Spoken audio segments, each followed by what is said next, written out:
হাদিসের মধ্যে আসছে, নবীজি সাল্লাল্লাহু আলাইহি ওয়াসাল্লাম বলেন, কিয়ামতের দিন সবচাইতে নিঃস্ব হবে ওই ব্যক্তি যার আমলের কোনো অভাব নাই, নামাজ রোজার অভাব নাই, হজ যাকাতের অভাব নাই, দান সাদকার অভাব নাই, এক কথায় কোনো প্রকার নেক আমলের অভাব নাই।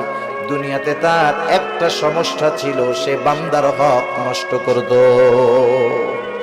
আল্লাহ তাআলা তাকে জান্নাতে যাওয়ার অনুমতি দেওয়ার পূর্বে তার ব্যাপারে আল্লাহ রাব্বুল আলামিনের দরবারে মানুষেরা অভিযোগ দায়ের করবে।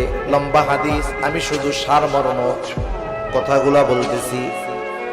কিছু লোক তার বিরুদ্ধে আল্লাহ রাব্বুল আলামিনের কাছে অভিযোগ দায়ের করবে। লোকটা হয়তো বলবে, আল্লাহ, এই লোকটা দুনিয়াতে আমার হক নষ্ট করেছিল। কেউ বলবে আমার সম্পদ দখল দিয়েছিল, কেউ বলবে আমাকে কষ্ট দিয়েছিল। এক